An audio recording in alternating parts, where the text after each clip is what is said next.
Hey folks, welcome to the ComicBase Livestream. I am Pete Bickford. I'm your host for the next, give or take an hour, although I'm going to try to make this one a tad on the short side, if that is at all possible.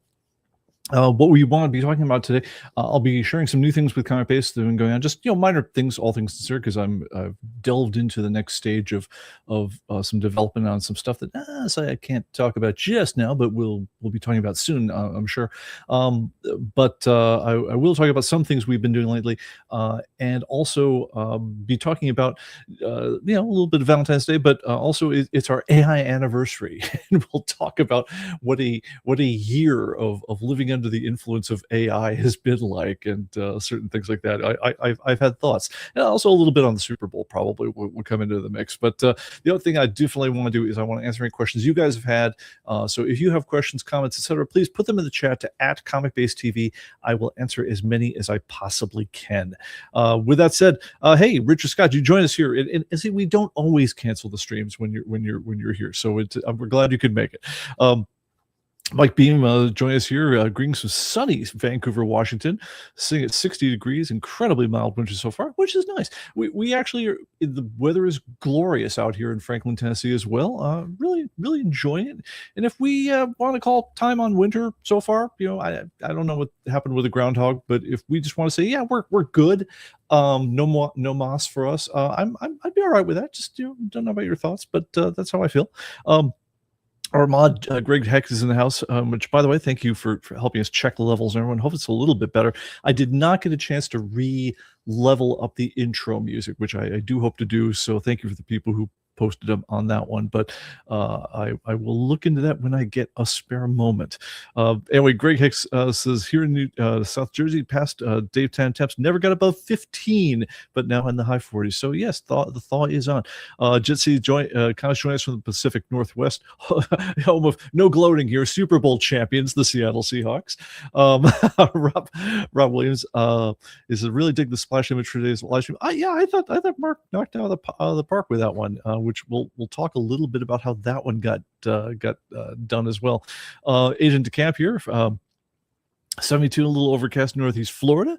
Hope you feel better after your back surgery, and only fun when I get the painkillers. Well, we'll try to keep this amusing for you, shall we? Oh yes, please hit that like button and share with your fellow comic junkies.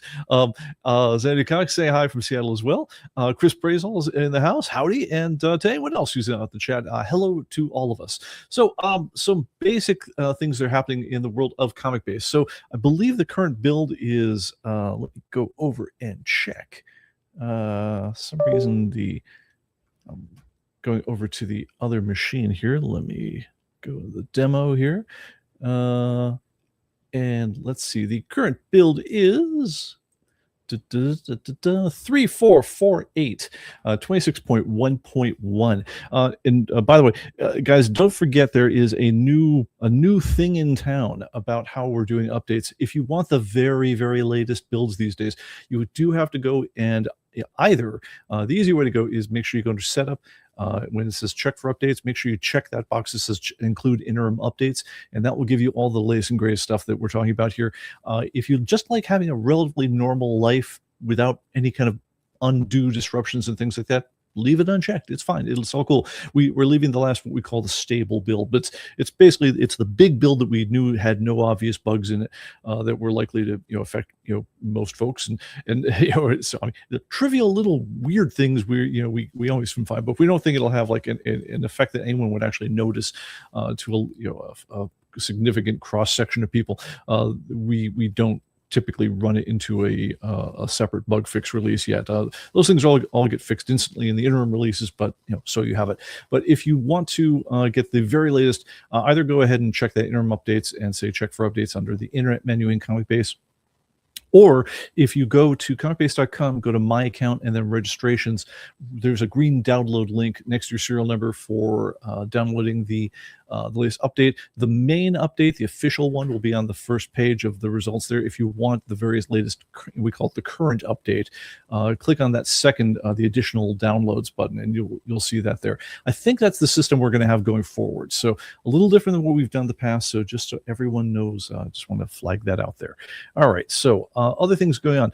So what is new in the latest update of ComicBase?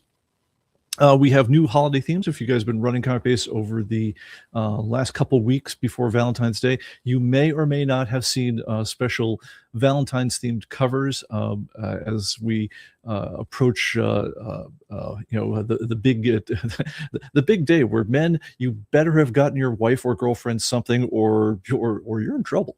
But anyway, and as we approach the 14th. In the lead up to that one, just your friendly reminder from your pals over here at ComicBase. We have started slipping in some extra covers into the mix, including a rare variant one, which I'll be curious to see if anyone sees it. So even our variant covers have rare variants, because that's a thing that happens, and we actually did that. We're actually downloading them in real time if you roll the right number when you launch the program, and it doesn't have the cover already, it will actually fetch it off of our server. So the cool thing about that is, because we now can download covers dynamically for the variant splash screens and things like that we've done, we actually were able to decrease the size of our program installer even more. So we actually knocked it down about 20% from its height when it was loaded with the most splash screens and sound effects and covers that we had in there for the Halloween season. We could lessen the load on that one and not have to worry about that one. So that's a thing that has happened. So when you do download updates, they should come down very fast. I think the ComicBase archive installer is only like 20 megs in size if you've already downloaded it once. So the very first time you download ComicBase, it downloads the prerequisite files, which have things like the stock database and some report graphics and things like that are used just once and updated very infrequently.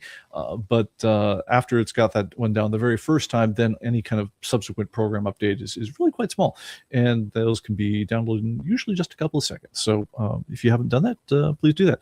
Brian says, I've only seen one of the new Valentine splash screen displays so far. Always fun to see a new one. Yeah, I believe there are a total of 3 that we threw in there for Valentine's Day. We also threw in some new ones for Christmas, way in the future, Halloween, and also for the first time ever, Independence Day, because we're coming up on our big 250th anniversary of America, and darn it, we're celebrating. And we have I have 3 or 4 of those ones, and some ones I'm really, really happy about. I think they just Mark and just did a terrific job getting those to happen. So on the screen that came up for today, I'm going to just throw that one up on the live screen right now. That one right there. This is one of these ones where I didn't even want to bother Mark to try to make it. I just thought, okay, look, I just want to, he'd already made this really cute one of superheroes having a date in a diner. But the problem is, of course, I couldn't use that one because it had to be in landscape format for the Livestream graphic, whereas the ones that are in ComicBase are all portrait format. And so I thought, well, Mark, could you make, I'll hop on Midjourney myself, and I'll try to make some cute things, superheroes having drink milkshakes or something like that together. And nothing really worked for me. I tried all sorts of things. Tried having Clark Kent and Lois Lane. I mean, I got a bunch of interesting images, but nothing that was really great. And after futzing with this thing for an hour, I was just like, well, Mark's in now because he works on Pacific time. I'm typically up earlier because I'm on Nashville time, and he's in the office now, and he's like, hey Mark, can you do this? 10 minutes later, genius comes back. So yes, and by the way, if you guys are curious as far as what prompt in Midjourney got him there, that I included that one in the live stream notes for ComicBase. One thing I want to show you, if I can, I'm gonna unhook myself here just for seconds so I don't rip the audio equipment out.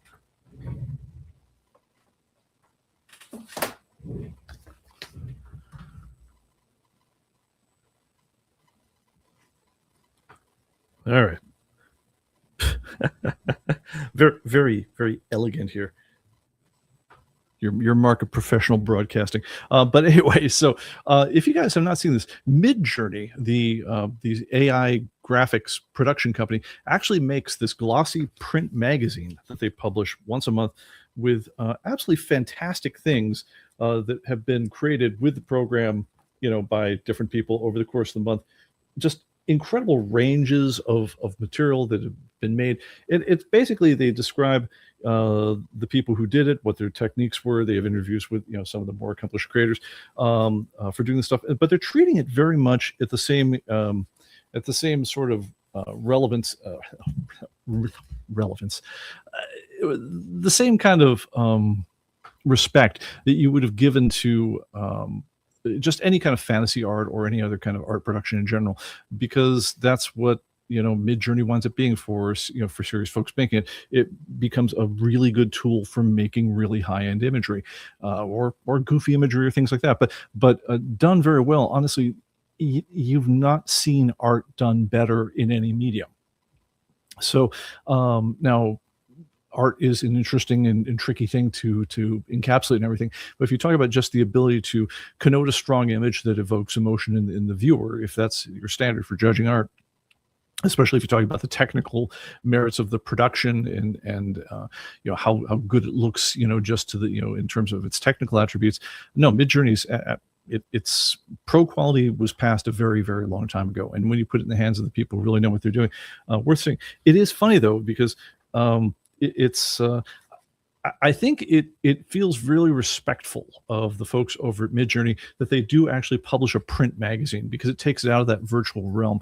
I think all the art that we get to see on a daily basis that just flies past our eyelids a million times a day, it's easy to just kind of take it all for granted, assume it kind of comes from the special place where art comes from, on the internet, and never really think about how it was created by either traditional means, AI painting means, CGI, however the heck that image came to be. No one really much thinks of it. You just kind of take in the image and the next blink it's gone. I do like that you sort of take it, freeze it, hold it in time, and hold on so you can look at it. And what they've done with the midjourney print magazine, and it's actually I think it's well worth subscribing to. I think it only costs, it's ridiculously cheap. It's I want to say it's like $3 an issue, but beautiful format and really nice source of ideas. One thing that's really nice is they not only tell you about what the thing was, but they also give you the prompts that that went into making the image in the end, where they're talking about the type of camera lens that you would like to do, the viewer angles, the film stock that if you're simulating something that's photorealistic, all the different things that kind of get you out of that kind of like default mode and get you into like that next level of creativity. So it's really neat to see. I would say definitely you could do a lot worse than pick up a subscription to that. So go over to midjourney.com if you're interested in that sort of thing.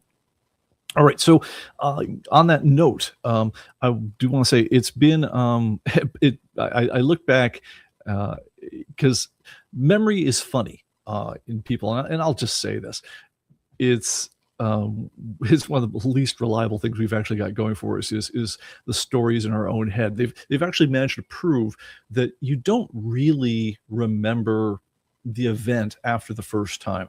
What you're basically doing, if you want to just watch your brainwaves, is what you're doing is you're recalling the last time you told a story about the time. You're not recalling the source event. After that, you're recalling the story of the event, which is a really interesting finding in terms of biological, psychological research, in terms of like which areas of the brain are activated. It's the storytelling portions of the brain are what's activated after the first time. So the implication of that, among other things, is number one is your memory is not nearly as well laid out as you think it is. What you're really doing is you're recalling the last time you told the story. The story is really what we live in. If you watch the news, you see, why is that person being so crazy? I think it's incredibly relevant that everyone is living in a series of stories of their own, and that explains why their actions to the rest of us look kind of unhinged half the time. But in the context of what story is going through their own head, they are probably the hero of an incredibly important and dramatic thing that everyone else just thinks, who is that whack job?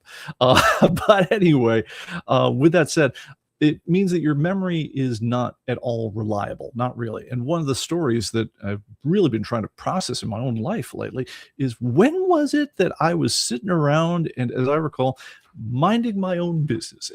All good stories start with this. There I was, minding my own business, when suddenly I was typing along in Visual Studio 2022. I believe it was version 7.13 or some insane version number like that. And they had just announced that, oh yeah, by the way, we threw in some AI-ish type things in there because of Copilot, which is our initiative, because of things that Microsoft initiative, blah, blah, blah, do. And I don't care. I'm just I'm like any coder. I'm sitting there going like, I write enough of my own bugs. If you have fixed bugs of yours, I would like to have the fixes now. So I will go ahead and dutifully install your update. And yeah, okay, AI, I don't really know that that's a thing I care about. And as long as I can turn it off, then I'm good. So installed it and rebooted my machine, did all the things, and then I'm typing along, kind of returned your train of thought, and it was something about like I was going to be, I believe part of the code that I was writing was to help automatically match up titles, or items that had not been found, in the database. So in other words, you had imported a file, or you pulled it in from like CLZ or something like that, or some other program, and the title naming wasn't up to our standards. And so we're trying to still figure out, well, which comic did you mean by that? And so I had that idea of what we'll do is we'll try, to make a couple of passes. We'll try the different permutations on the title, but the first thing we'll do is we'll try to match it by barcode. And so it's like, okay, so all right, let's start typing along the name of a procedure. All right, find item, find unknown item by barcode. And then you kind of pause for a second, because the very first thing you do as a programmer is you try to think, okay, this is what's called a function. And any function, you have to think, okay, what are the things that go into it, and what's the things that come out of it? And you kind of structure it as a series of kind of black boxes, so that you sort of get the idea of how data moves around. And so I typed the opening parenthesis for where I was going to be talking about what goes into it. I just kind of paused for a second, reviewed my brain. And then I noticed that it had auto-completed the things around it. It was like 3-4 lines of code. It actually auto-completed, without me asking it to at all, a fairly plausible start to what this procedure might have done. It like said, okay, because it looked at what I'd done in routines that were around it. It had said, well, like, okay, well, he usually opens up a connection to the database, and then he said, I want to find things by their barcode, so it's obviously going to be some kind of search. And he said, find like comic items by barcode, so it's going to be searching the comic issues table. And we know that this thing will take as a parameter which barcode you're looking for. And it's going to return, either like one or more things, or and it actually auto completed like kind of a sketch for what I might have been thinking I wanted to type, just 3-4 lines, and except I sat there and his mouth immediately hit the floor. I was like, what the hell just happened? Again, I had not gone to a chat query and done things like that. I'm just literally just typing along. I'd paused maybe 5 seconds, just kind of gather my thoughts before I resumed typing. And suddenly the code, it's kind of like autocomplete, but it had done this with code hunks, and it wasn't right, but it wasn't exactly wrong either. I mean, it had gotten like way more of the sense of what I was about to do than anyone had a right to think was expected.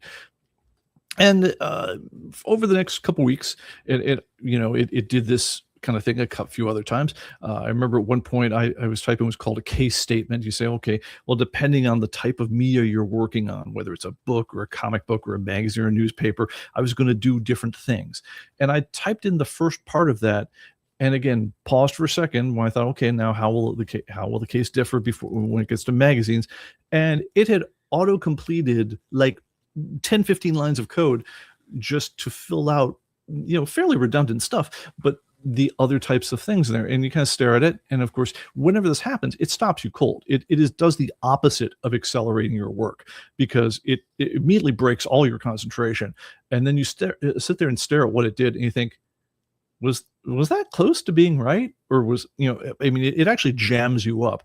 And that's actually kind of how Copilot in Visual Studio worked for the first month or two of using it. It was kind of cool, and yet at the same time, not exactly wrong, but at the same time, not exactly right either. But best case, on average, you were about kind of breaking even as far as whether it was speeding anything up or not. Mostly what it was doing is freaking me out. You start doing things. But then, as happens, very, very shortly after that time, I believe that was, I'd written a series of Slack messages in our internal discussion board where I was like, you guys will not believe what just happened.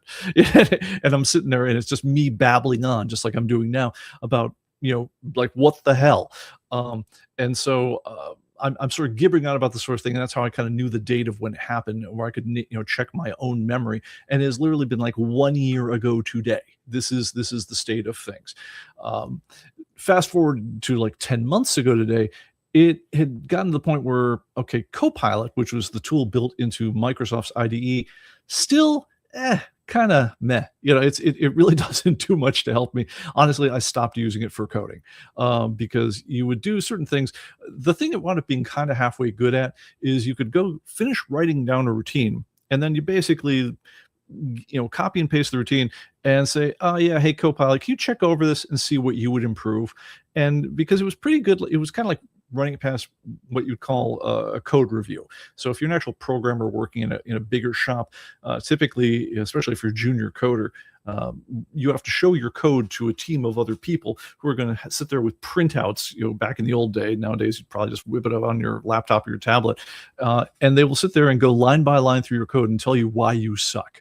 It's like, well, you didn't check the parameters on this thing over here. Oh, this part over there, you're looking for an integer, but you really meant a long. It's like, oh, you did you assume this was an unsigned integer because you're treating it like a signed, et cetera. All these futzy little crappy things that like go into actually being a coder.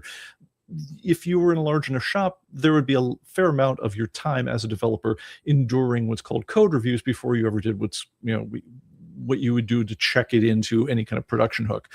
Because we are a tiny, tiny shop here at Human Computing, I don't do this sort of thing, but it is very, very valuable for me to be able to pass it by someone else and say, hey, look, I've done this, I've run it through a bunch of testing and stuff, but hey, would you look it over and see if there's anything that you would change? And a lot of times it would be something that was like, okay, validate your parameters against all sorts of esoteric criteria, that because I'm the guy writing all the other code, I know I'm never going to try to pass in a letter, like ABC, when I'm inspecting a date field or something like that. I mean, I know I'm never going to do that, but it's not terribly bad practice, all things considered. But a lot of these things tend to be the sorts of things that you get to it when you get to it. It's not a high priority. It's good if I was going to publish the code out for other people to view and use it as an example. Of course, you dot all the I's, cross all the T's, and wrap it up with a bow. But in terms of just get the thing into production, make sure it handles all the test cases and do that stuff, you typically wouldn't go through a lot of these kind of review steps. But a fair amount of the time, it actually did find some things that's like, oh, yeah, actually, that's a good point. I didn't really check that case quite as well as I could have, or I didn't really do that quite as well as I could have. And so the Copilot wound up being like kind of halfway useful for that. But in the meantime, something called Grok had come out. This was Elon Musk's take on AI. It seemed like between ChatGPT, cornering the market on ChatGPT at the time was being used both to help every person trying to get their way through school to cheat on all their homework. It gotten to the point now where I know any number of teachers who do not assign any kind of take-home test or any kind of thing that even like essays and things like that, they despair. You can use all the AI checking tools on the planet and everything else like that, but fundamentally, a great number of students have figured out the easiest way to get through all this tedious homework is to have the computer do it for me. And that is, I'm going to say at this point, the overwhelming rule as opposed to the exception, even in higher education, probably even especially in higher education. So ChatGPT is being used for that, and it was increasingly being used for things like making memes. So in other words, you could have like do yourself up as a Kurosawa character.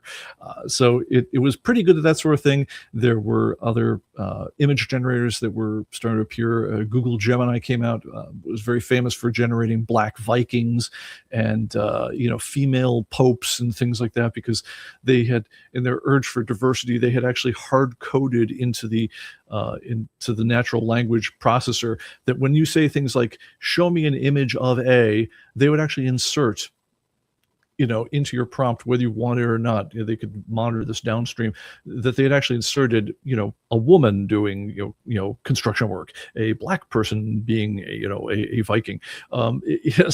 Which thank God, led them to be absolutely ridiculed enough at the time that they largely dropped the visible aspects of that one. So we stopped getting black popes and and woman popes and black Vikings and such. And so now you actually can get somewhat reasonable images out of Gemini, but even then, it's still kind of eh. But what was happening in the rest of the world though is you were starting to get people sort of putzing with it. It's like, okay, show myself, show my dog as if he's got a jetpack on, is chasing squirrels. That was all good fun and everything like that. We were all starting to do that, stuff like that. But in a very real way, what was happening on the coding front, and I imagine for a lot of other people in their specialties as well, is that the code that was coming out of the AI was, that was starting to be really pretty damn good. It started out for us. I was doing some optimizations of a function, and it had suggested Elon Musk's new his AI startup's called X.AI. They came up with a product called Grok, which was their AI engine. And again, I'm thinking, yeah, Grok. I get it's the Heinlein reference to Miss Stranger in a Strange Land because it means to understand something fully. And I get it. You're a sci-fi geek, sure, okay. And because we're already paying for our blue check mark on X, so we can post amazing things like this live stream that you're listening to if you're listening to on X.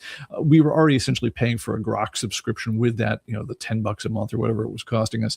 And so I thought, I may as well try your thing out. It's like I can feed you a bunch more code than I can other things. And honestly, your stuff seems to work a lot better than this Copilot thing that's built into Microsoft Explorer or Microsoft Visual Studio.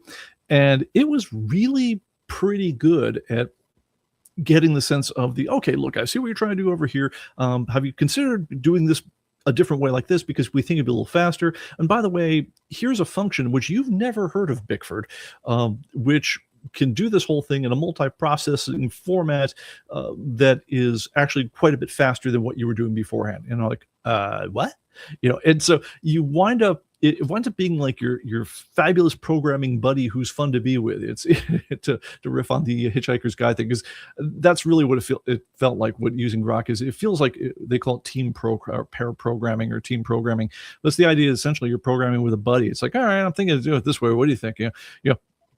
Or hey, I've noticed this thing. We might try it a different way, and that might go a little better. We started using this to run large amounts of code through. It started out with everything like, okay, I just write a routine like, oh, hey, check this over, see if there's some way we can make it faster, better, stronger, etc. And then suddenly it got to be things like, well, actually, I'm thinking about doing a new thing over here. Hey, can you sketch out, I think the major steps are this, and this. Can you go ahead and sketch out the major routines on that whole thing, and then we'll fill in the blanks as we go.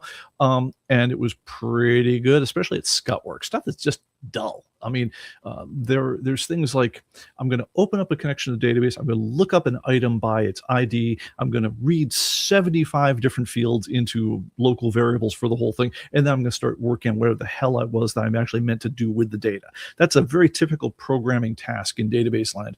And as you might imagine, that first 200 lines of code are deadly dull to write.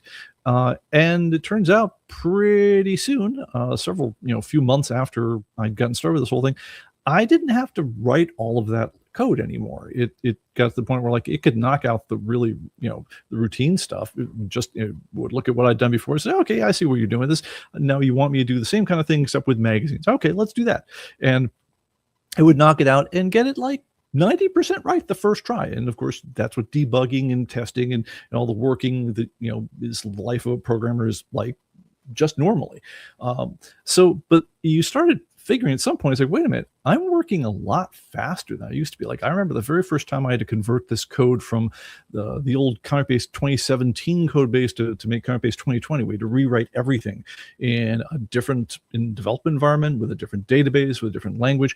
And it took us 4 years of, where we had to ship versions of ComicBase that were kind of in between versions, just to kind of keep the ball moving forward while we kind of replaced the house as we were living in it. And it was a very, very long effort. And suddenly we were doing stuff that was quite similar to that across a really wide portion of the code base. We were just kind of going through and saying, all right, let's find everything in ComicBase that was ever a little bit slow or that we ever found a little bit clunky to us, etc. And let's just start pounding on it, because the pounding on it part is going a lot faster. And it wound up being kind of genius at this stuff. One thing that was really great, I found out pretty early, is when I went to do things like optimizations and speed ups. So a lot of the work, if you're trying to make something with a database go faster, it's, you're doing everything right. You're doing all the normal things. You've written your indexes properly. You're doing things like that. But you have all these ideas for like, how can we get just this little extra bit of speed out of this thing? Because databases tend to use your computer pretty hard. They certainly use your disk drive very hard. And anything you can do to make anything a little bit faster tends to pay off some pretty good rewards. And so you have lots of things you'd like to try, but in order to try them, the very first thing you do is you have to say, all right, well, let's run this sort of action 50,000 times and gather timing data along all the different points of this operation, and then drill down on which parts are we spending time on that we think should actually be faster, and then you focus your effort on tweaking those out. Well, this, as you might imagine, is tedious and time consuming, and in a normal year, for all the years that we've been doing this, we would have, I don't know, a couple of months where we had enough free space in our schedule where we could start doing this kind of optimization task, as opposed to just building out the next bit of things. You're always trying to make the thing better. You always try to tune up the car. At the same time, you also got to release the new car model. So the thing that was really changing for us, though, is these timing tasks. The way you start is you say, okay, here's a 50-line routine, and I need to throw a timer. It's like how many microseconds it takes to get from this point to this point to this point to this point to this point, and then I need to add up all the timing values, and I need to go ahead and say, okay, and you're spending 7.8%, changing your, conforming your type values to expected, values and so forth. You're spending, 18%, doing blah blah blah, etc. And that gives you the clue for where you focus. I could actually sit there and say, okay, fine. Hey, Grok, I want to optimize this routine. Would you spread in a bunch of timers along all the major steps? Boom, here you go, Pete.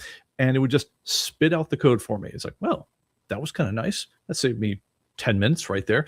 Okay, great. Let's run this now a few hundred times, and it's going to generate this mass of data, just all these timing values. So, okay, here is a mass of data. Can you analyze this one and show us where we think the major points that we can improve on are? It's absolutely, Pete, we're right on it. And a minute later be like, okay, here you go. I think your main thing you can do over here is focus on this part, blah blah blah blah blah, and then you could very quickly drill into all the little bits. And this kind of thing, iterated over a really long stretch of time, for about 3-4 months, is why pretty much everything in ComicBase 2021 is about, the lowest major thing that we played with was about 40% faster than we did before. The highest percentage thing, and honestly, I don't even tell you the highest thing, because the highest thing is correction processing, which you guys don't deal with, but we do. But the highest major thing that we did is things like when you're rebuilding your lists, is about 400% faster than it was in the previous version, in ComicBase 2025, the first release. And that just comes from all this months of just optimizing and running AI tools and so forth. And while it's at it, Grok was absolutely instrumental in pointing us, because I have not read every single tech note that Microsoft has published, because it's tons and tons and tons of gigabytes of stuff, with more flooding out every minute.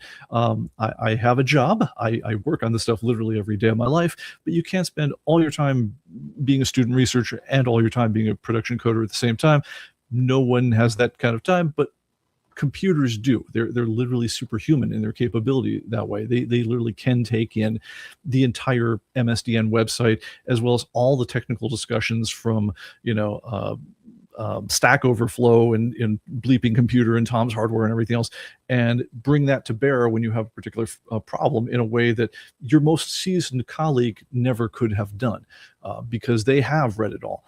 They can't necessarily always come up with the most genius, answer to things, and a lot of times they will miss something that's like blindingly obvious. If it's staring you right in your face, why don't you see the problem here? But it is amazing the things that they are good at, how very good they are at it. So we were able to make incredible strides in making ComicBase much faster and so forth.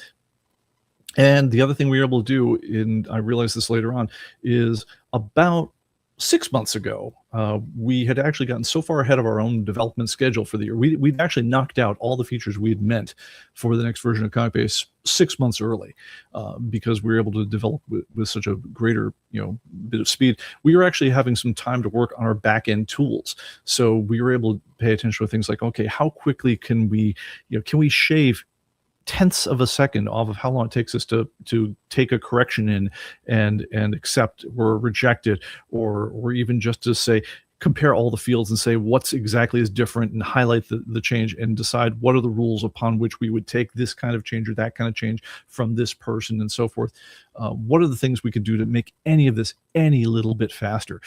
For instance, we now take, as you might have seen from our last newsletter, something on the average of like 7,700 corrections a day of submissions of new data, of just brand new things, things that people are disagreeing with us on about whether or not this guy did the cover or that guy did the cover. The publisher might have disagreed with and so forth, and our poor editors have to go and sift through all this all the time, and based on everything they can see, based on being able to squint in very quick, very, very quickly at the cover. By the way, you guys might have seen that there's a feature we introduced in the ComicBase late in the game last year, where if you click on any of the cover thumbnails, it'll actually zoom in and let you use the mouse wheel to pan around and zoom when at any of the cover images to try to look for those signatures. So when people say it's a Dan Panosian cover, and our record has said no, it's a Jim Lee cover, we can see who's right very quickly without leaving the program now. Anyway, this is the kind of stuff we were able to build out our tools for doing this much faster now. As a result, we can work much faster, which means we don't go crazy on the back end, even while we're dealing with a rate of data submission that's about twice as much as it was just 2 years ago. So things are coming in harder and faster than they ever were before. And so far, God willing, we're doing okay as far as holding up the line, as far as making sure everything gets processed very properly. We actually just released this week's update, which I'm going to show you. I think right about now would be a good time. Let me see if I can flip the screen over to, let's go to the media bay, pull up. There we are, and there we go. These are the stats for the content update that was pushed just mere moments before the live stream. 2,834 new issues. This is since last Friday, by the way. 30,140 price and issue updates. 15,522 new covers added over the past 14 days. New covers is always like a 14-day rolling window. But 15,000, my goodness. Anyway, and we've now cracked 1.19 million total covers. So another 9,000, what does it make it? 9,074 covers, and we will have hit the 1.2 million cover mark. So in the meantime, we're screaming as far as the new content, as far as number of new comic books, etc. Thank you to everyone, by the way, who has contributed to all this. It is I am always amazed and continually be amazed by how much you guys are able to send our way. Brian Stewart here says, I just dropped around 3,000 new items during the live stream. Thanks, Brian. Yeah, this is why every day when I wake up, I sit there and say, yeah, that part where we made it so it's actually about 20 times faster to scroll past submissions that are effectively the same as what we have on file. We were actually at a point, this was actually a serious gating factor for us in the pre-optimization times of last year, where if we pull down and say, well, what's new for the day? And it says, well, here's 12,000 things that have come in overnight. For us to literally go to the record, look at the record, pull up the record in ComicBase and say, yeah, they're the same.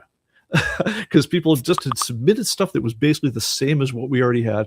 And for us to say, okay, yeah, forget it, go on to the next one. That time required to pull it up, it was, again, under a second, well under a second. I think it was like half a second. But now it's like a 20th of a second to do that one. Because it used to be that the biggest thing on there is the time required to pull up the correction window, which has about 150 fields on it, because we're looking at like 70 different pieces of information and having to compare and contrast what was different between them. To create that window and to populate 150 fields on a window, or on a window, and just to fill them in the one time, even if all we're going to do is say, yes, that's the same, dismiss the window now and try it again. That routine was actually taking us so long that we were able to make that about 20 times faster over the course of the year. So that was that for the folks behind the scenes here, that's been an absolute game changer. And we've done a number of other things. I mean, everything from our build processes to the way we display carousels on Atomic Avenue. We've had some time to really play around with some of the tools on that. So let me see here. I want to be talking a little bit. You guys have been in there. Age of the Camp says, "Hey man, AI systems do have. How many AI systems do we have subscription for? If you don't mind, and which ones?" So the ones, it's funny because I just submitted. I just signed up for Claude's AI program just this last weekend. We were working on something, because one thing about the AI is it's not only gotten better, markedly so. I mean, it used to be, you'd work on, small routines with Grok, give it 100 lines of code, 200 lines of code. As soon as you got to around 400 lines of code, it would be like, yeah, I'm starting to lose my mind. It was like talking to a really old person. It's sort of like, what were you saying, Sonny? It would lose, it was called the context window. I want to say about 4 months ago, Grok got a huge upgrade where suddenly it has like a 1,000,000 token context window. Token is, the thing about token is like a little nibble of information, like a word or a concept or whatever else. It just, so it can basically, when it parses your stuff, it can turn it into like 1,000,000 little tokens. It can handle like 1,000,000 of them at once. That being said, even though the context window technically is holding 1,000,000 things, that doesn't mean it's equally good at getting to all of them at once. It, like humans, it has a recency and a primacy bias, which is to say it really remembers the stuff you told them at the beginning and remembers the very last stuff, and the stuff in the middle tends to fade away a little bit. If you talk about like, hey, remember that thing we were doing about 15 minutes ago where I said don't do this again, and you just told, try to do that thing again, and it's like, oh yeah, absolutely, I remember that now. Yeah, AI systems tend to do stuff like that. Claude is the competitive offering from a company called Anthropic. Anthropic is a really interesting company. I have not paid attention to them much. They've not gotten nearly the attention that ChatGPT did, or for that matter, Google Gemini, because I think they don't give away as much for free. But one thing about Claude, even though they've done a lot of interesting things, is they've gotten incredibly good at code. So a lot of these things will handle a lot of different tasks, but again, Grok is like kind of like, it's like talking to any of the appliances or robots in Hitchhiker's Guide to the Galaxy. It's like your buddy who just wants to go on an adventure with you and tell you how to do cool things, and well, let's have fun.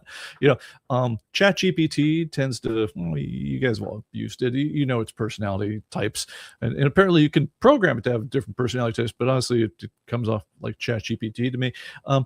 Claude, I don't use for chat for normal things at all, but what they did for code, even Elon Musk is sitting there going, yeah, man, they did something special for code.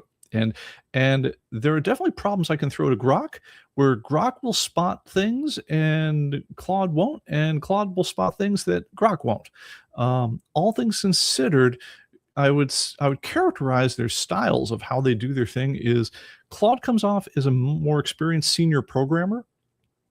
Very thorough, very by the books, gets the job done, good analysis, really good, just first time performance on looking at and evaluating code problems.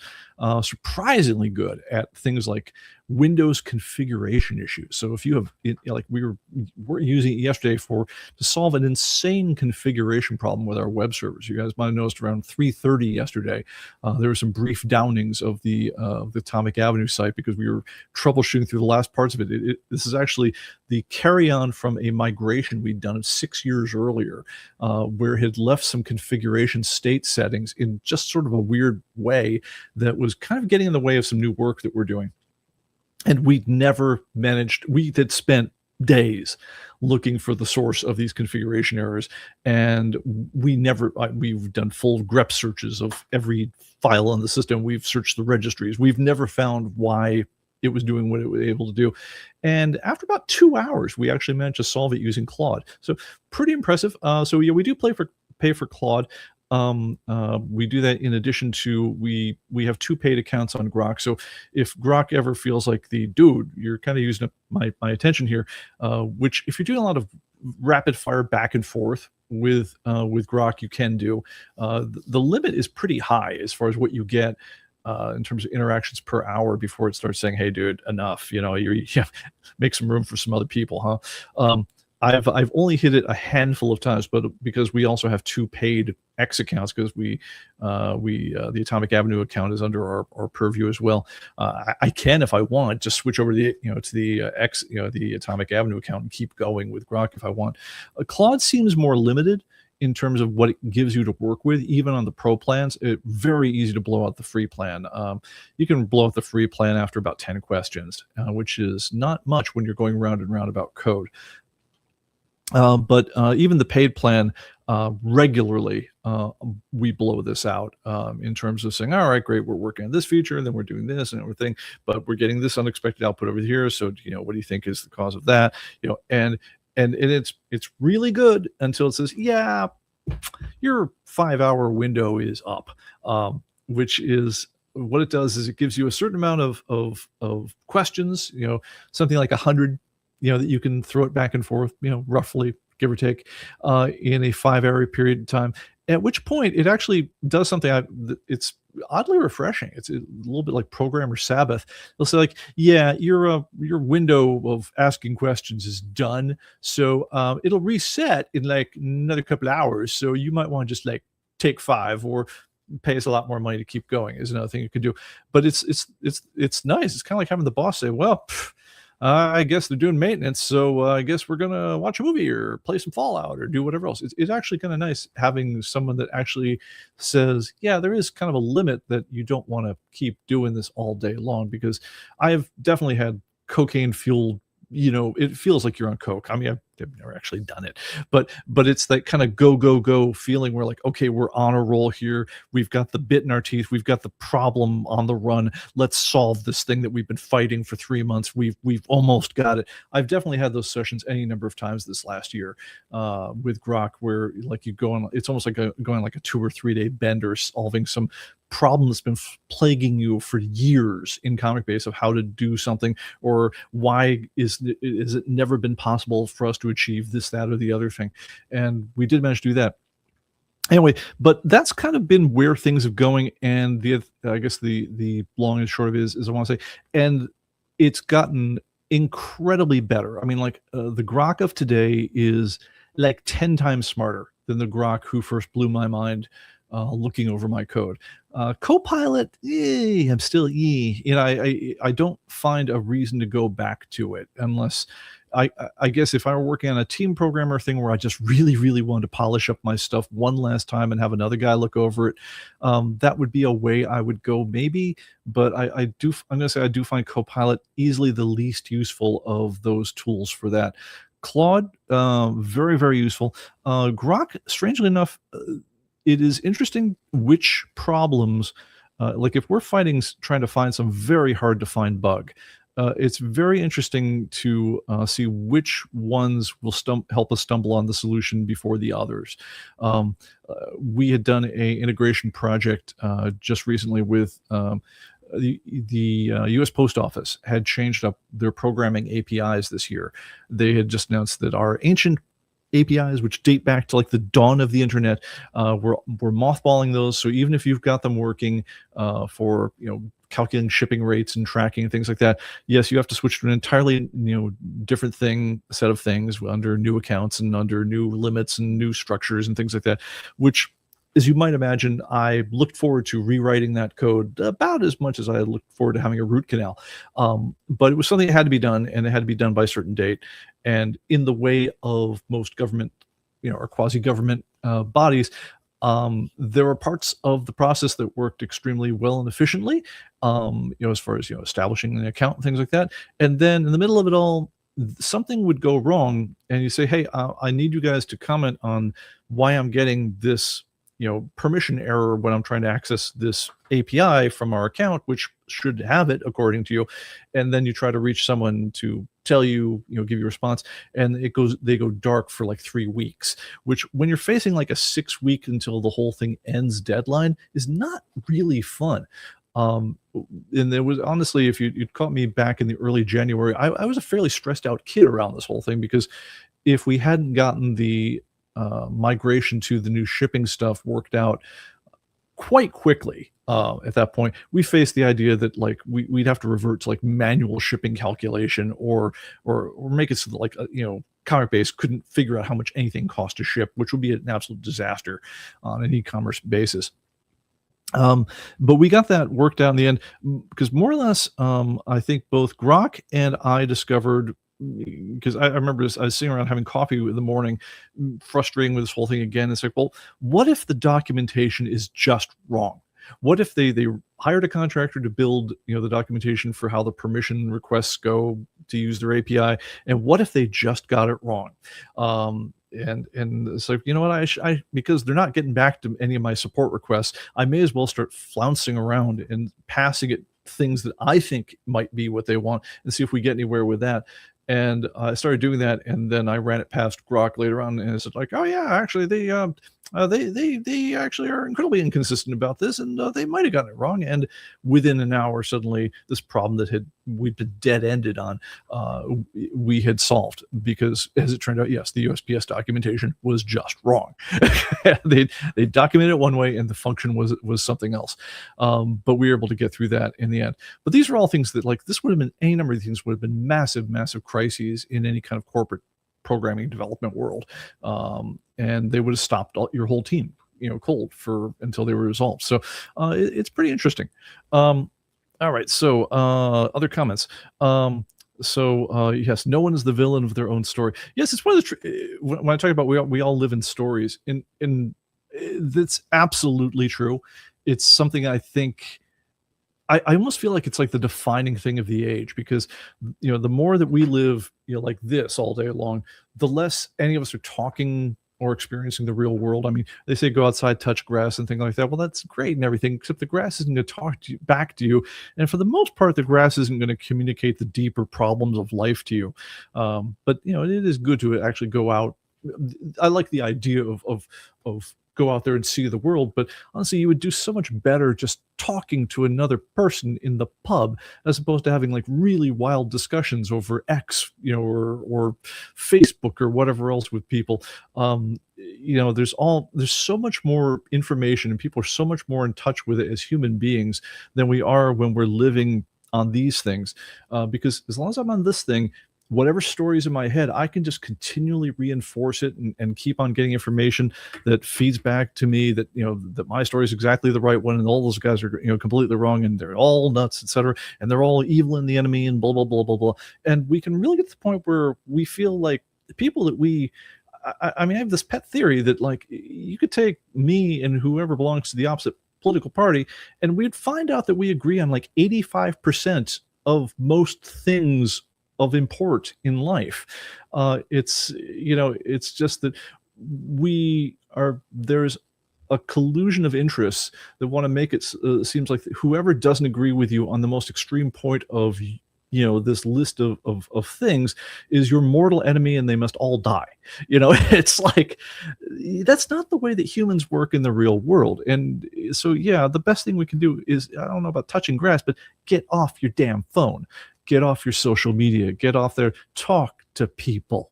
And you'll discover that most of them actually, especially once you get them out of that, sobering up phase where, a lot of what people do when they meet is they kind of just identify friend or foe. Are you on this team or that team? Because I know everyone on the other team is terrible. No, once you get them to the point where you're just talking like normal people, I think you find that you've got a lot more in common with each other than you thought. That's my general feeling of things. Now, Grant, doesn't mean that every stranger is just a friend I haven't met yet and all that stuff. I'm not that guy. But I do think that we're not nearly the blood enemies that the world wants to make us into. And so, that's just, I don't know how I even got on that. But yeah, I think what it comes down to is it's all about story. right, is most of the presentation of so-called facts that you see on your devices is really just a recitation of things to build a story for one thing or a story for the other thing. And the stories tend to be really, really simplistic. You can never have someone who are like, yeah, I think they were in the right when they did this for the most part, but at the same time, they really shouldn't have done that thing, right? That's not a story that either side ever tells. Whereas real life tells you that story all the time. You think about, like, what would you tell your kid if they were doing things like that? You would be giving them a much more nuanced story than all the people on this side are good and all the people on that side are bad. Yeah, that's not the way that people traditionally treat each other, and we're not doing ourselves any favor. So anyway, yes, realizing when we live in story and what that means for us, I think is I'm gonna say that's probably the defining era of struggle of our age. Anyway, so with that said, Eddie Bear joining us here from Kansas City, Missouri. Welcome. Tyler T says hi all. Yeah, and the last thing I want to say, Mike Beam, on that was like, the very first rule to people in my family who write stories for a living, or at least have serious interest in it, is anyone will tell you who's ever written a story is the villain does not think of themselves as the villain. If you're ever writing a story where your villain character is sitting there thinking, I wonder how I can do horrible, unjustifiable things all day long, then you have not thought through your character at all. No villain in history has ever thought like that. So yes, you're generally always the hero of your own story, unless you're just a horrible self-hating person, in which case you're just miserable. I mean, some people do make themselves the villain of their own story, and they're very sad people. And generally, they don't need to treat themselves quite as badly as they do, I'd say, in those cases. But so it goes. All right, moving on. Let's talk a little bit about the Super Bowl, and then probably let's get back. So the Super Bowl is interesting. So AI is, again, it's been a strange cocaine-fueled kind of year of just go, go, go, go, go. I don't think 2026 is looking any different on that score. If anything, things seem like they're going even faster. The good news is we're able to do a lot of stuff. We've cleared so many backlogs. We've done so many things. We're able to now branch out into some newer territory that is just fabulous. I mean, I love the part where you're creating new things, where you're not just chasing to keep up with the flood of old things. And it does feel like it's been genuinely liberating for me. And I do really appreciate that. I think this has been an age unlike any we've ever seen in my lifetime, as far as if you want to just go out there and accomplish neat new things. Never has it been easier or more possible to do that sort of thing. Is it stressful as hell? Yes, it sure as hell is. One thing this age is not is restful.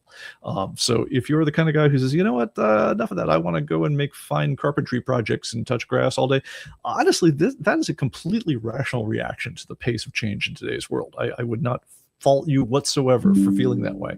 But if you do want to be in the game of making new things, wow, everyone has just lost all their excuses for why it is that you can't write that screenplay, make that play, shoot that movie, do whatever the thing is, because all these things that used to have multi-million-dollar barriers in front of them do not anymore, and it's absolutely staggering how quickly it's all changed. For that matter, if you want to go and make the comic-based competitor that puts us to shame, I wouldn't advise it on a mental health basis, but if you feel like that's something you want to do, well, then it's never been easier to attempt that. I'm still going to say it ain't going to be easy, because while you're doing that, we're also running as hard as we possibly can, and well, we still have a bit of a lead. So anyway, but no, I'd say if you want to go out there and create something crazy, do something medical billing software, or just something that will actually make a lot of people happy that we haven't seen before. I think that's probably the way to go.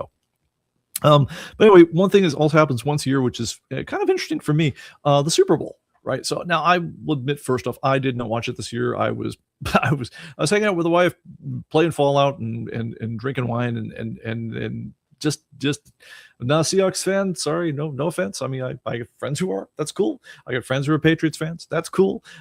None of my guys were anywhere near it. And I don't speak Spanish, and I'm not really into Bad Bunny because all his stuff sounds like it came off of Udio. But that's me. It's there's a time when, like, is my daughter said, this one was not made for you, and I feel like this year's Super Bowl was not made for me.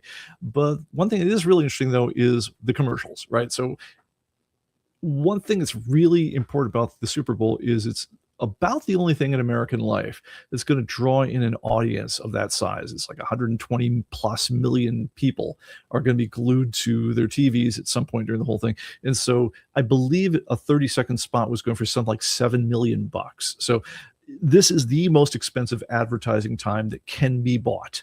I don't believe there's anything higher than that. So this tells you what the people trying to sell you things think is worth spending that kind of money to do. And also what kind of messages do you think will get through, and what's this kind of the state of storytelling at the extremely high end.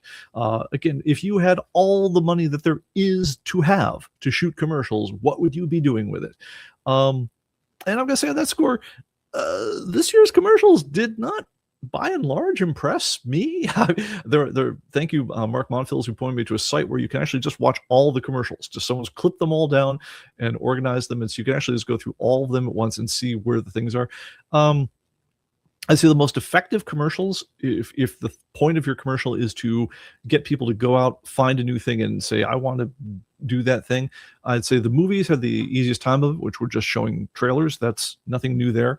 I'd say if the point of your commercial was what they call brand management, is to make people think positively of you, I'd say Bud probably did themselves the most good this year, because I walked away from it having images of America and horses and football and patriotism, and you weren't thinking about, cringe, cross-dressers, in a bathtub with Bud Light. I mean, it just turned into the biggest joke ever, to the point where, like, for a year after their last big PR effort, people would, going to sports events, would go up to the thing, when they're just going to get a beer, because a Bud Light is what you got when you just want a beer, and they would not get that one because they didn't want other people in the stadium to see them carrying it.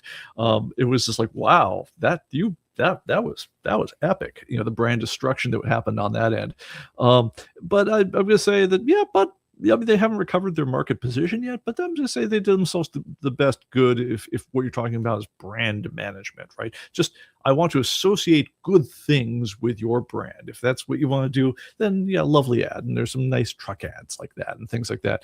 But as far as the rest of them, a lot of it was actually kind of meh. I mean, weird thing is, like, I've just spent 45 minutes talking about the virtues of AI, both AI companies, which, by the way, the AI capital expenditure spend that's going on for right now, people talking about an AI bubble and things like that. You don't know the half of it in terms of the CapEx expend. The big five are talking about spending $600 billion this year alone in capital expense, as far as outfitting AI data centers and revving up their stuff. Amazon just laid off 30,000 people, largely engineers, white-collar workers, things like that. And they did it because they had gone cash flow negative in a really big way, and basically kind of came down to that they were going to use the money to buy video cards and GPUs to staff up their data centers. It's not that these were bad employees so much. There's definitely a school of thought that says, if you fire your 10% bottom performers every year, overall you'll have a stronger team. That maybe, I don't know. I've never had to lay off 30,000 people. It breaks my heart when I have to lay off one person. But they let 30,000 people go recently, and they used the money. If you just look at their financials, they used the money to buy GPUs. Because everyone and their brother is spending, like, we have literally, I think this is the biggest CapEx expenditure we have seen ever, like on any front ever for business, is being used to build out AI right now. And I'm actually of the camp that says, I don't think it's a bubble. I actually think, if anything, the $500-600 billion a year is probably underspending. I think it's being gated by things like, we can't get memory anymore, or we can't get nearly enough GPUs to do what we want to do. I see the rise of this thing is absolutely exploding. With all that said, though, both Claude, Anthropic's Claude, which hours earlier I had actually sprung for, I'd hit the limit one too many times and said, fine, let's grow up, let's just pay for the paid subscription already, Bickford. I just spent a couple $100 to get the pay up for Claude Pro for a year the day before. If I'd seen their commercial advertising why you should buy Claude, I never would have gotten it. Yeah, it just sounds airy fairy. It was just sort of like yeah, it lets you do a bunch of stuff. And I'm like, yeah, we know AI lets you do a bunch of stuff, but we don't really understand or buy your claim. Um, I think there was another, it was either ChatGPT or one of the other guys had another commercial there, which also was just kind of meh. It's like, wow, that's quite a way to spend 7 or $14 million. But it honestly, I don't think that any of that would have moved the needle.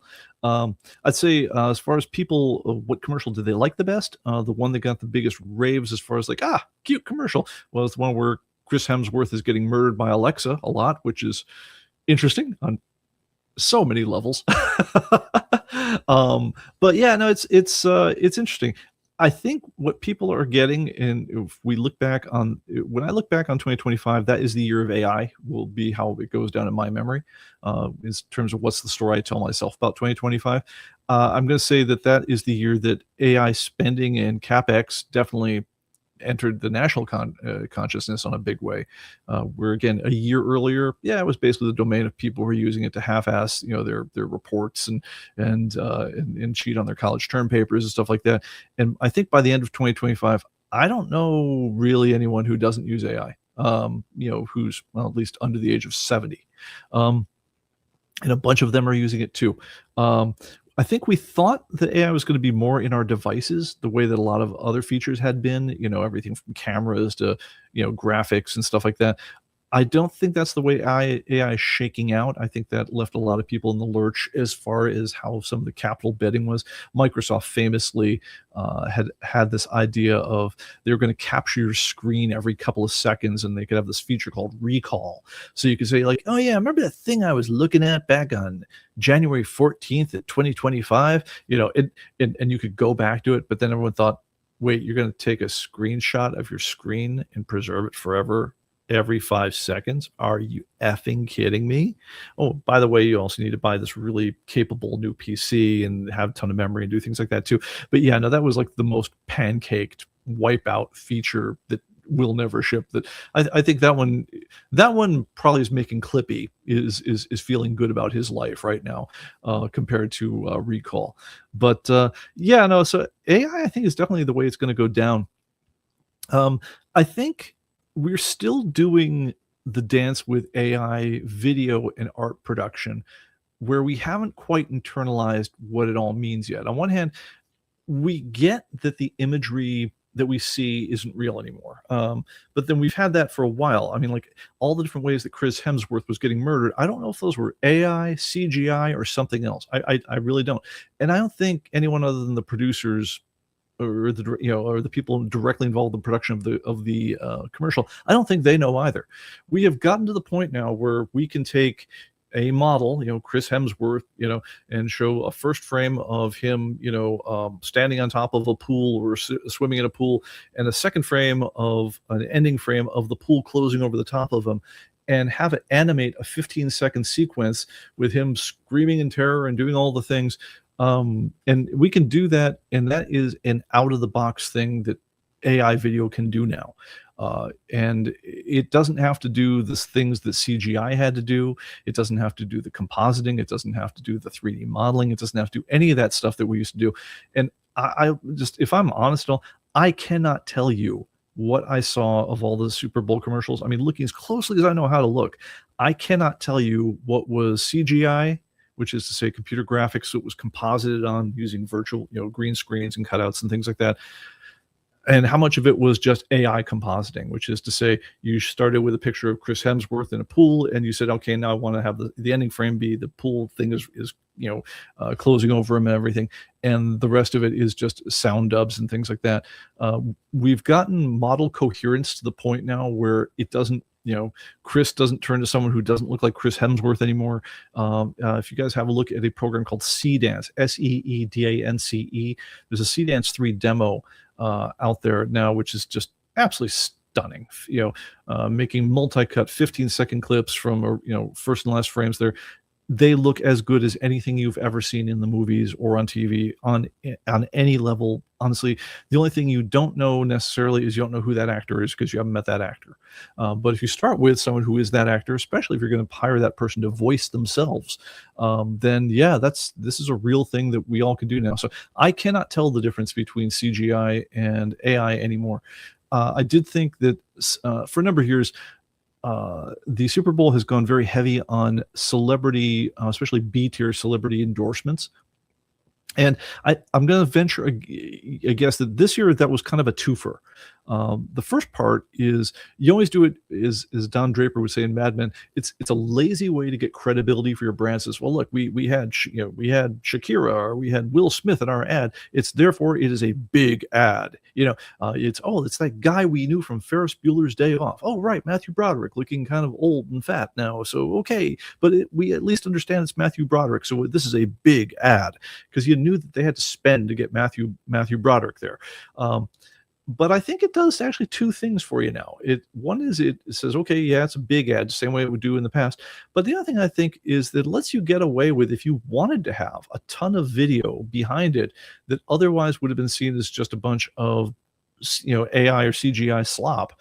The fact that you've got a known person speaking to camera on the whole thing, or Chris Hemsworth or Matthew Broderick or whoever else, I think that takes some of the curse off in terms of having the public reject it. Coca-Cola famously around Christmas time did an AI-based ad. It was like one of their just brand building things where they have the Coke trucks delivering happiness to animated Christmas villages and stuff like that. And they went out there and said, oh, look, we used AI for this, which was, of course, the biggest branding mistake on ever, because everyone wants to feel that they're on Team Human, because we really haven't internalized the idea that AI makes a lot of the actual imagery. And so it feels like we're striking a blow against, for humanity when we sit there and point out, see, look, you see in this shot of the whole thing, the truck's got his wheelbase this far forward, whereas in this other shot, it's way back there, and pointing out all the AI inconsistencies and things like that. Yes, it was kind of a sloppy ad. Yes, it would have been a cheesy ad, no matter how you produced it, but this thing really got ripped to shreds. I don't think we saw anything like that kind of reaction to the Super Bowl commercials this time out. And I don't think it's because it was done good or bad with CGI or AI or however the hell they did. I don't think anyone could tell you. And I think that's the point. I think when you're at that point where you're not just knocking out an ad, where you're actually paying really big money to have really critical people fashion the thing as good as can be done. At that point, the production cost of the ad, I care that it costs an extra 500 grand or 700 grand in order to make it one way versus the other way. But I care a lot more, did it have the impact when I actually broadcast it? And on that score, I think we're still in kind of a funny place where if you advertise that this thing was made with AI, expect it to get most of your reaction to be people just wanting to get out pitchforks. Whereas, and I think this is something that a year from now we won't understand the reaction that we had a year ago, is it was so ubiquitous, the use of AI type things, and the AI itself has gotten better. I'm going to say how you feel about AI is going to be how you feel about CGI. And it won't even be as detectable. Just like most really good CGI, you can't tell it was a CGI shot because they've gotten much more artistic about how they do it. But even when you're watching Victorian period dramas, if you actually see how they're shot, and they're going to have a little part of the foreground, which is actual real set pieces, and they're going to build green screen above it, and they're going to paint in the rest of the brownstone building that you had in there, just to keep the budget down. Real CGI, when it's done well, you just don't know. And that's how I think we're getting with AI video. I think we're there. I think we're not. Most people aren't using it at that level, although it can be used at that level. And I still don't think we know how we feel about it really. And I think the way it's probably going to resolve is we're going to stop caring. But the other thing I think we'll find out is unless the story itself engages us on a human level, in other words, unless I believe in the character enough that I start investing that character with my emotions and my feelings, whether that character is someone who's real or not. Just like I can invest myself in a Pixar story, and it's obviously a drawing, right? But the little mouse who's trying to struggle to save his village. I'm describing Despero now, but like yes, I know it's not really a mouse. I know he's not really there, but yes, when the mouse is in trouble, I feel something. I think we're going to learn how to basically enjoy this stuff or experience it. I don't think we have it right now. It's not quite the uncanny valley that's doing this right now, but I think right now is we've got things that when we're producing them, we mostly originally go for spectacle. We go for the thing that looks really freaking cool that would have cost $1 jillion to make the first time. And now that we can make it for like $50, I think we're still at the point where we want to make that shot, whether that shot speaks to any human emotion other than, ooh, cool. I think just like we were doing in the early days of CGI, where like there were things that you could do with rubber suits and there are things that you can do if you've got a CGI Mr. Fantastic, and those are different things. And so people overuse the CGI to death, to the point where people actually got kind of sick of CGI filmmaking. And now it's actually kind of like a thing when you say that, oh yeah, and the nice thing about this thing is there's all so many practical effects. We actually get really excited to see the guy in the rubber suit with Godzilla -1, because it looks and feels real, but it feels more just craft like. It doesn't feel like you just okay, I'll just make a bitchin' visual and it'll look really good, and as I comp it up there, it'll make all the producers sit around and go, oh yeah, that was great. At the heart of all of it, though, successful filmmaking, successful storytelling, all of it is about emotional connection with something inside the viewer. So it has to be something they relate to. They have to be willing to invest themselves in the character. As soon as they know the character is fake, you can either like deal with it up front by making it animated, in which case you say, look, I know it's fake, but I'm still going to invite you to deal with it.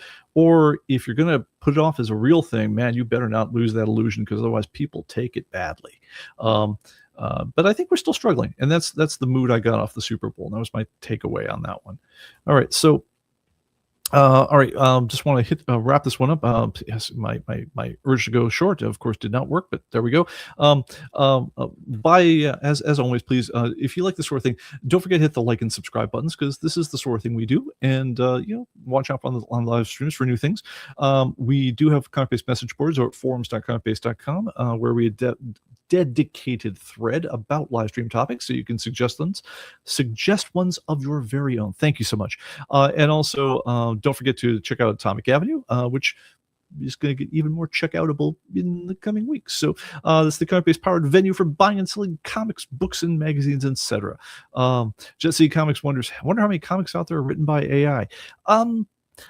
I'm going to say right now, not many. The tools for doing it are out there. They exist. I've seen them done, and they come off as kind of clunky. It's not that they're clunkier than the things that weren't written by AI, but it's I'm going to say I'm going to say fully created with AI. In other words, I sat out there with the script, and then I made the visuals, and I laid out the panels, and I digitally composited the book. I've seen it. It's done. It's not the worst comic book I've ever seen. It's way long chalk from the best. How many writers, on the other hand, are using AI to phone in their scripts? I'm going to guess just like how many college students are using to cheat on your term papers. I'm going to guess the amount would frighten you. Yeah, I think the main thing I guess I wonder about with comics is, are we going to learn how to make comics in the age of AI? Because I think it's another thing that we're really still adjusting to. Remember when computer coloring of comic books came in? Before, if you guys are, gather around, listen to a story while your Uncle Peter tells you about the way it was in the old days. So, now, way back when you're learning to do a comic book, they would actually have like numbered and lettered and numbered markers of specific colors, and they'd say things like if I want a specific blue on to be the crest on Superman's cape, you would actually write in, I want this to be a B6 blue or something like that, and you would actually see pencil lines on things which were notes for the colorist for when he colored, and he was going to grab a B6 marker and be using that to color the whole thing in. Those days are gone. As a matter of fact, if you ever see a set of old-fashioned numbered color markers. It's almost like it's almost like finding a slide rule. It's kind of like, oh, that's so charming. That's the way they were made back in Grandpap's day.